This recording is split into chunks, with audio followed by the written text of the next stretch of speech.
Erin Lunsford, Liner Notes, Season 1. Was that right? Something like that, yeah. Liner notes? Yeah, liner notes. Yeah, you got it. Okay. One more time. Yeah, 1, 2, 3, great. Erin Lunsford, Liner Notes, Season 1. That's like the joy of music, you know, is when you get to connect with people on really personal things and kind of work across boundaries and just share that common experience, you know.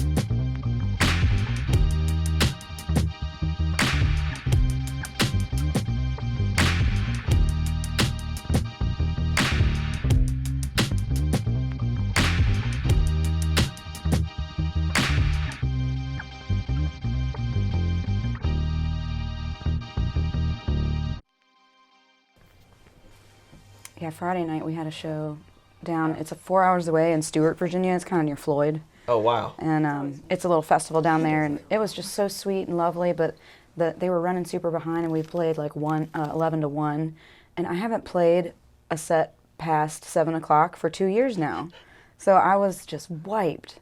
And it was 4 hours there and 4 hours back. And then I had a show last night. So the back-to-back was tough. Haven't done that in a really long time, yeah. You and NBA players have the same, like, schedules. I've never thought about it that way. I hadn't either until just now when you described it.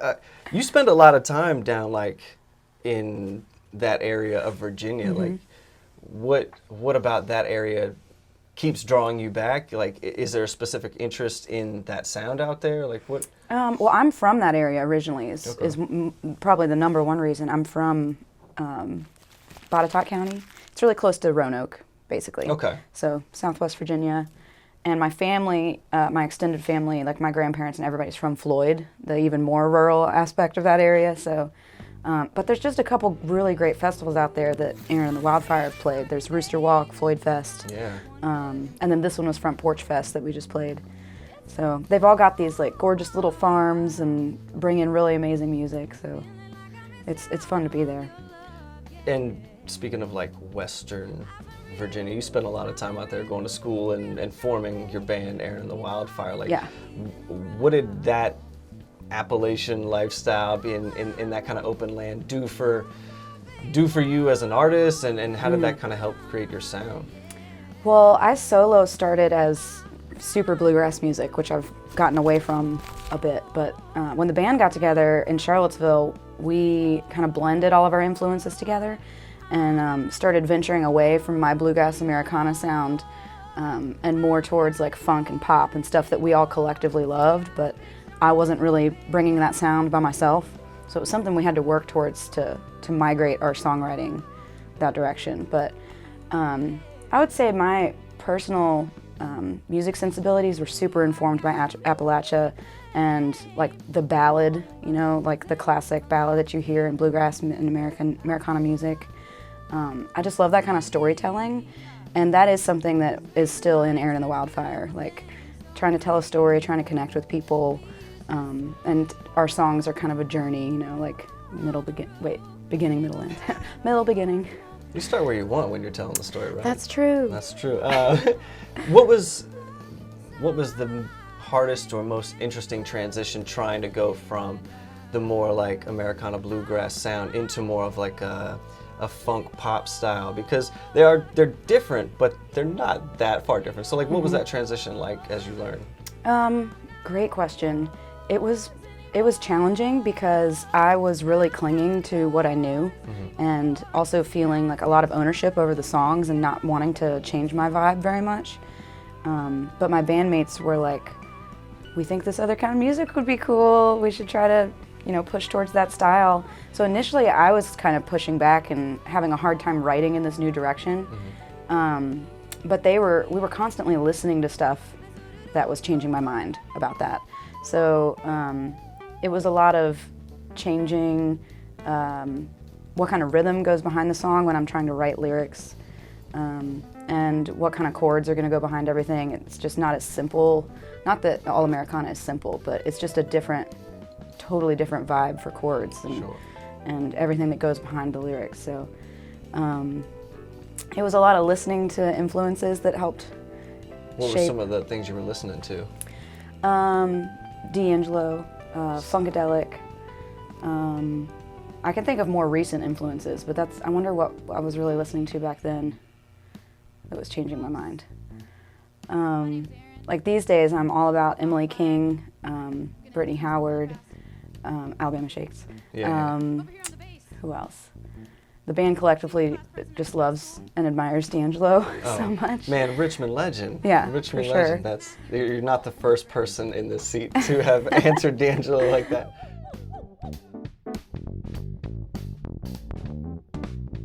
You had said that your roots of how you grew up with music was like Americana, bluegrass, that style, but you kind of transitioned a little bit with Erin and the Wildfire to be a little more pop, a little more funk. Yeah. Your latest album, The Damsel, I thought really got back to those roots. Was that a conscious choice? How did you navigate writing these songs? Yeah, that album is absolutely a callback to my roots, and I think of my solo project as genre super different from Erin and the Wildfire. So it was absolutely trying to get at that Americana, bluegrass, like folk, the heart of Appalachian music that I grew up on.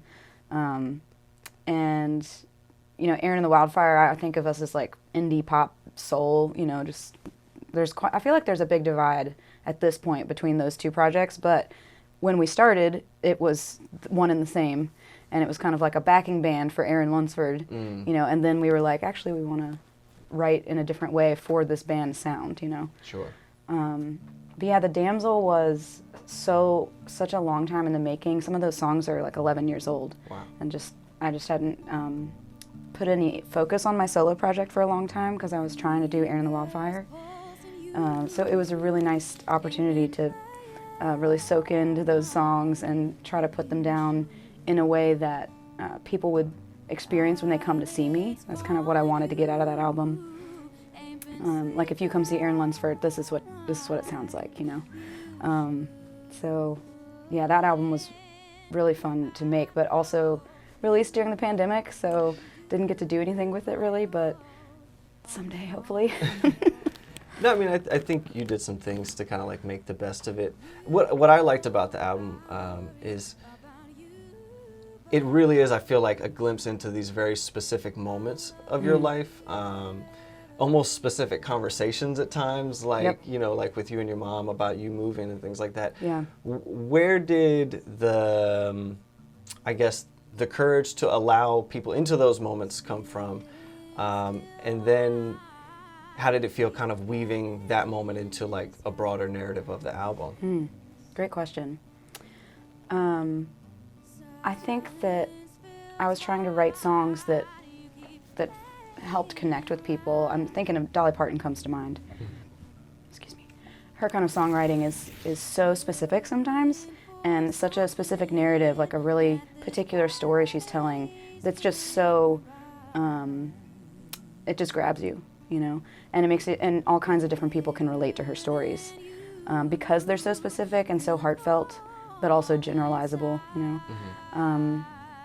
So I guess I was trying to write stuff that, stories that were really truly personal, but that people could kind of take and make into their own or apply to their own stories, And that, to answer your question, like how did I feel comfortable bringing those personal stories to light? I think that's like the joy of music, is when you get to connect with people on really personal things and kind of work across boundaries and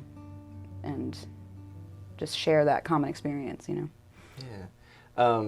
And speaking of common experience, like I forget the name of the song, but you are talking about like the look in your daughter's eyes, your neighbor's eyes, yeah. and how people see the actions that you do.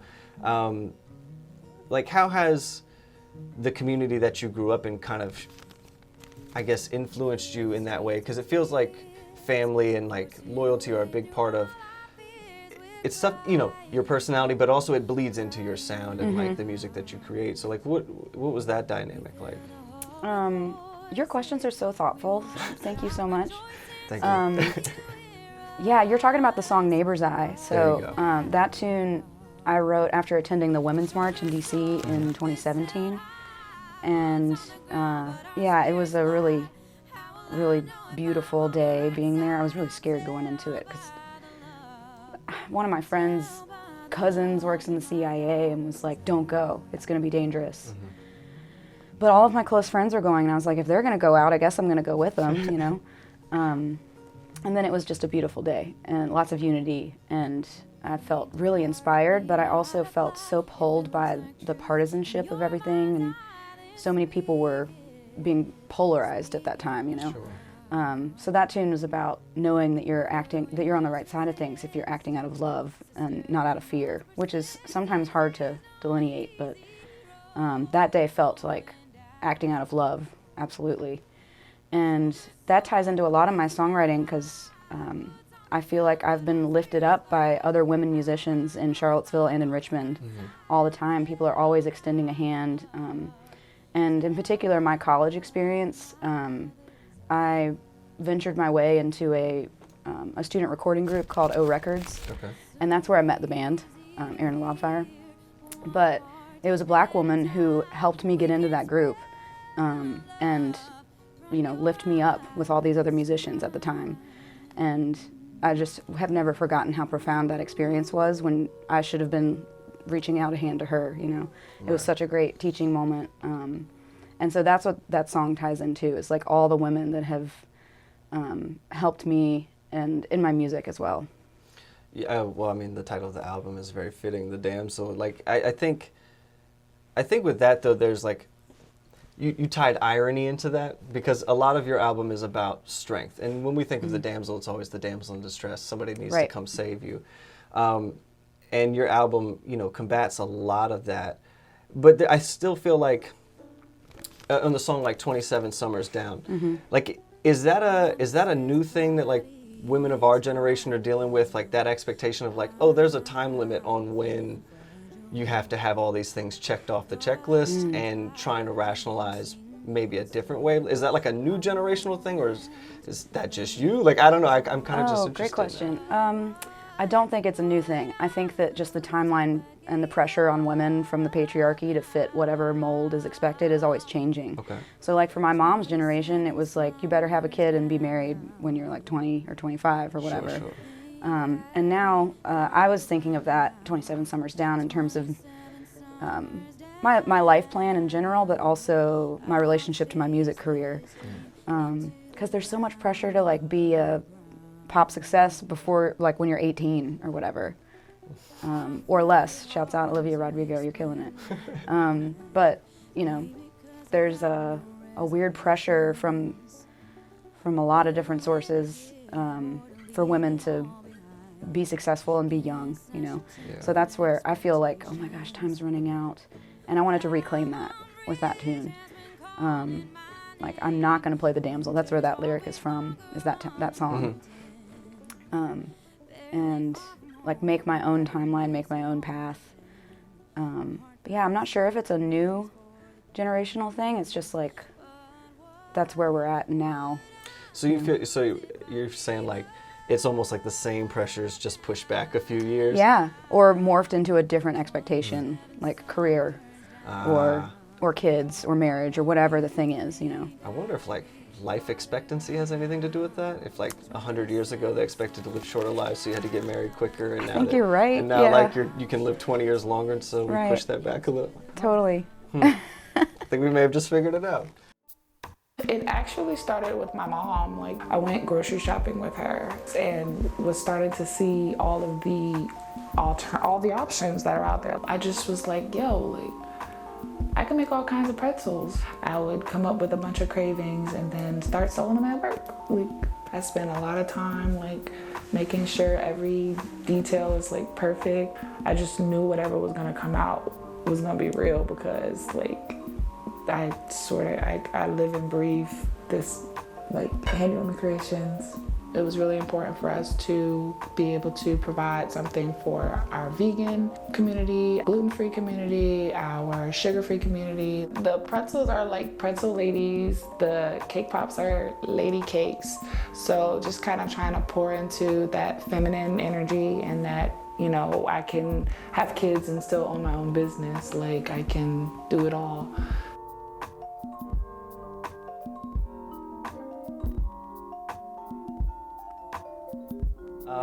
This is like a total who you are as a person question. Okay. Okay, ready? What were the first 3 CDs, tapes, or albums that you bought or that you were gifted specifically for you? Not like somebody gave you Mickey something when you were 3. Sure. But like first things you picked out. The very first CD I ever picked out where I walked into a CD store and bought something was Vengaboys. Nice. Like, we like to party. We like, and they have, I want you in my room, boom, boom, boom, that song. I don't know, I just went to the CD store with my dad, and it was when you could listen with the headphones. Oh, you had to like And I touch was the like, sample. this is a bop. And Yeah. I was like, Dad, I want this one. And then after that, I got super into Leonard Skinner Okay. and, you know, like some Southern rock stuff. And then I went into Whitney Houston land. That's a pretty diverse Yeah, range I of a just couple- got just so taken in by her vocals. And at that same time, I was really into Dolly Parton and Eva Cassidy. Like, I got super into singers at that point. Wow. But yeah, like, what is her album? Is it Heartbreak Hotel? Is that what that album's called? That's got My Love Is Your Love. And I don't know, I I'm just love that terrible with album. titles. Do you know? Okay. But yeah, those are my Nice. first few. That's pretty solid. I think mine was Live, which was like an alternative rock band. It was like Throwing Copper was the name of it. Weird Al Yankovic with Amish Paradise and Blackstreet. Nice. Yeah. Hell it's, yeah. It's pretty solid. I listened to a lot of the Food album, the Weird Al Food album. Yeah. Yeah. I feel like if you didn't have a Weird Al stage, like in your Yeah. life, you're gonna have one soon. Yeah, Like everybody has sure. one at some point. So, no, that's pretty cool. He's still killing it. Shout outs to Weird Al. Yeah, he's amazing.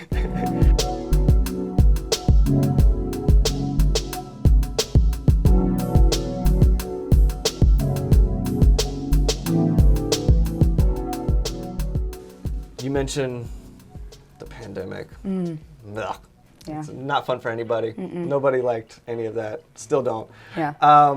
But you, 5 days after the dreaded March 11th date when the NBA shut down and Tom Hanks had COVID and all of this, I think that's when the world knew like something was going on. Yeah. 5 days later, you started live streaming concerts that raised money to help people. Like, it was immediate. What made you want to kind of do that, and how did you put that together? I wanted to do that because I was about to release my album. I was about to release the Damsel, and I was also thinking, this is only going to last 2 weeks, like we all thought.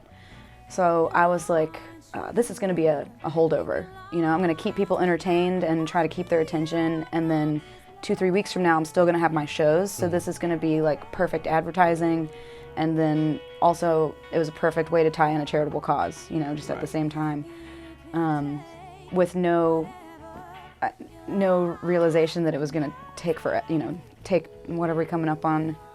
It'll be 2 years in March, I guess. 18 So years or something like 18 years, you know, yeah. Yeah, something like that. But yeah, I just saw an opportunity and kind of jumped on it.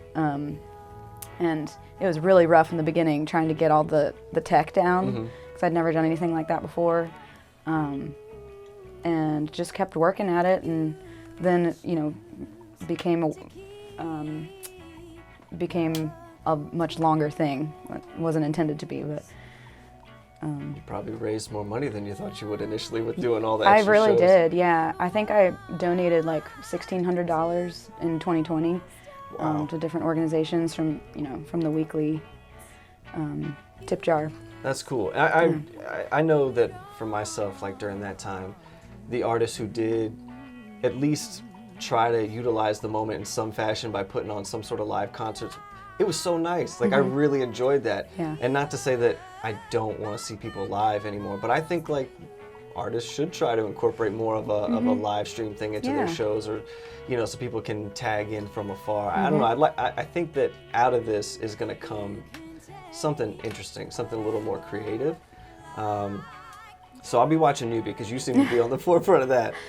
Well, I was for a while, but I could go without it for a while, I Okay. think. I mean, I did it for 4 months every week, and then I went to every other week, and then I went to once a month or twice a month, and then I kind of started phasing it out. But depending on how things go the rest of this winter, I might have to kick it off again. We'll see. I hope not.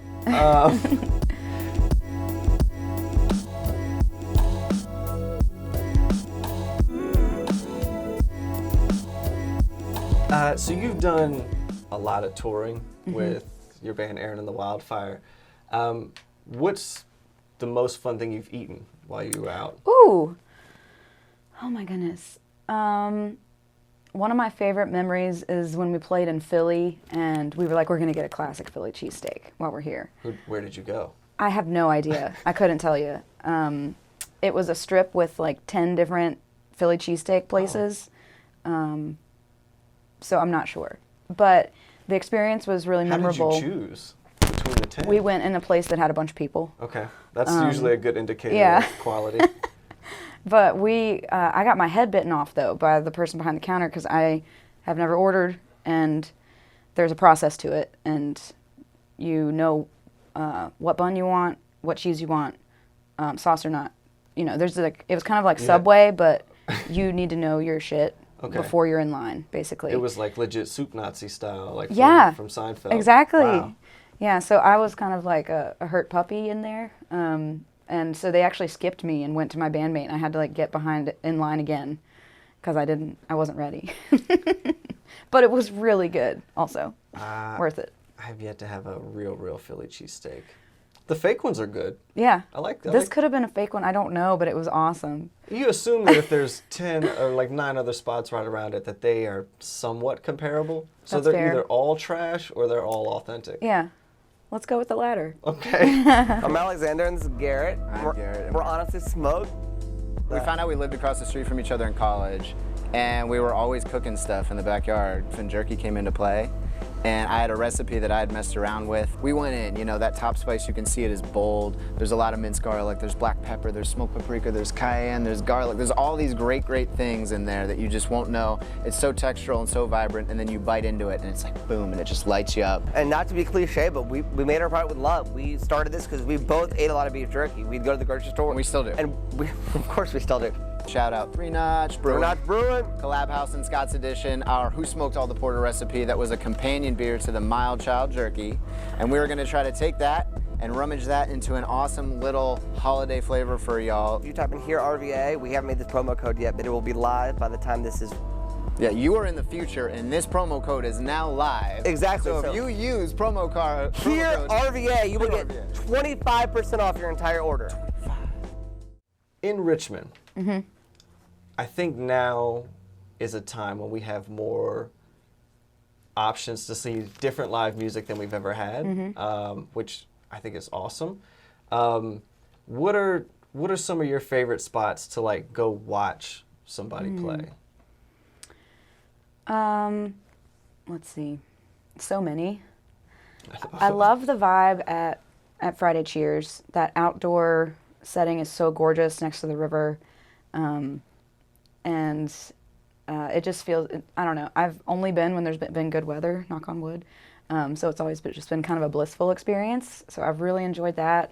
I saw Robert Glasper there in 2019, and that was incredible. It was just so fun. But also I really love the Camel. It's just such an intimate venue. I love seeing songwriters there, and they have a songwriter night a lot. They have open mics. And also, shouts out to the Camel. They really tried to keep it going as safely as they could through the whole pandemic and keep supporting artists. And they jumped in with me on some live streams and stuff. And just really appreciate that crew. They have worked really hard to try to keep things afloat. What else? Also love the Broadberry. Oh, Broadberry's classic. I saw you guys perform at the Camel a couple years ago now. It was a really dope show. It was like Greaves was opening up for you, Free Union and it opened up for you, and then you guys went on, and I was like, this is super tight. But the Friday Cheers show, that was like y'all's first show back in forever because of the pandemic. Like, how did that feel, seeing that many people by the water with the train tracks? And like, what was that vibe like? That was so emotional for me. It was really special. I definitely was holding back tears in our first song because I was just like, we're here.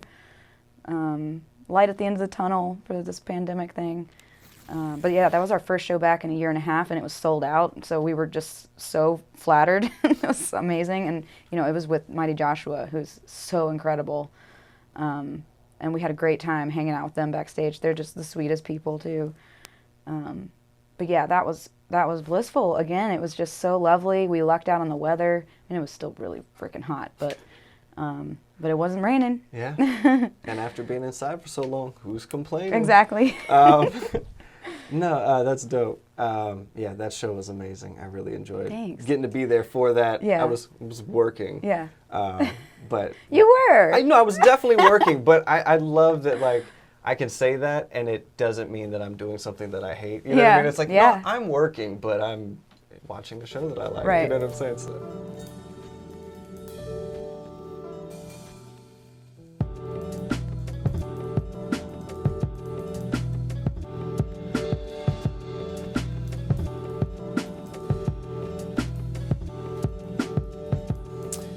In Richmond, I think what makes Richmond cool is the way that different, like, art influences each other.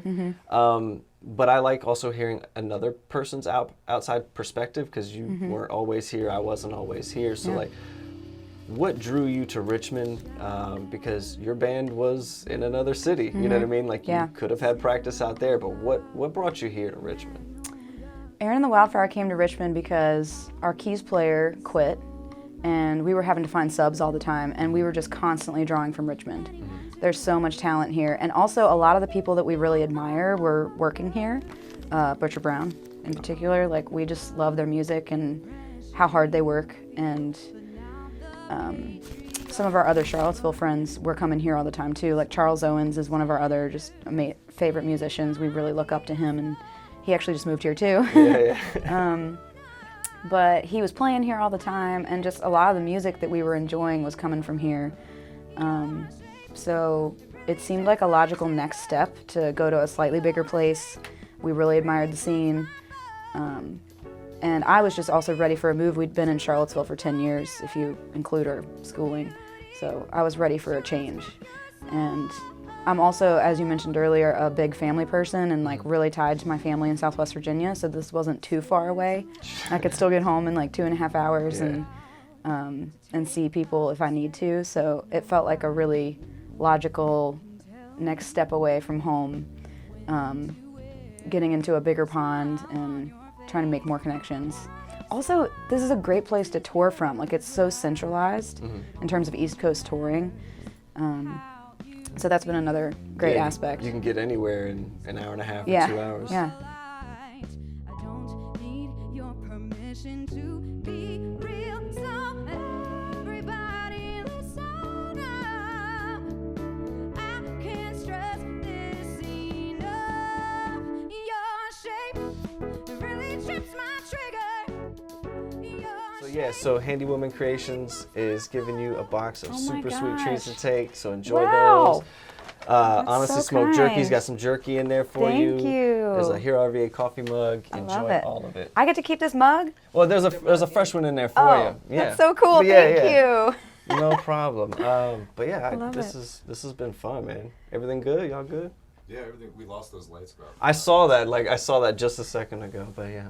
I just have a quick question Yeah. about, like, you know, I know we're still in COVID, but when we're relaxed, what place do you just want to go back to and eat? Like, what's the ambience around it? It's just nice, and you want to sit inside the restaurant and not have a worry about anything else. So many places. I'm such a food person, so a lot of spots. But I love Sabai, and I love that vibe inside with all the plants, and they've got such good drinks, and that's my spot. Once I can go back inside I like somewhere. going to the jungle room. Yeah, There's the I've dance never parties been there. I've just heard about that. If you like the plants, then you'll really like it mixed with the disco ball. So. Oh my gosh. Yeah, they do the wax build-up dance parties over there with. What does that mean? So it's like an event put on where they only spin vinyl records. Oh my gosh. But it's like all dance music from like all the different years. So it's like. Yeah, there's like 6 different DJs. And they all come up and do a different thing. No, Oh it's gosh, a super that sounds cool so vibe. cool. That's amazing. She loves it. Let's go rage. And then I just wanted to say I went to the Women's March too, and it really was all about love. Yeah. I have a that's poster that I amazing. made just back Oh, here yeah, that that I'm one like, back I'm there so with the proud of. fist. Oh, I want to see it. Which one? This one back here in the corner. Oh my gosh, yeah.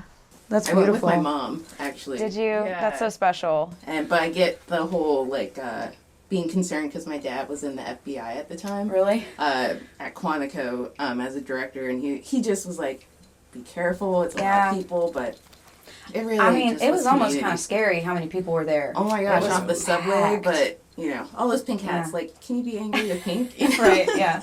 I do wish we could have gotten closer to the speakers. Like, luckily they did have all those like rows of Yeah. speakers, you know, amplification set up. But I wanted to be able to see them. That would have been cool. Yeah, maybe But- next time. Yeah.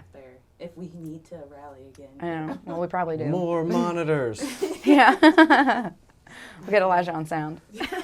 More video monitors. More sound monitors. You can feel like you're there. After COVID, I feel like now we've like perfected how to bring. No, people in honestly, on Yeah. that's where the virtualness comes in. It's like everybody stay in your city. We've got a monitor live linked to the joint, Yeah. to the main one, and we're linking all of the cameras back so that it's like you don't have to crowd DC. You don't have to. That's where this That's all smart. goes. Digital protest. I love that.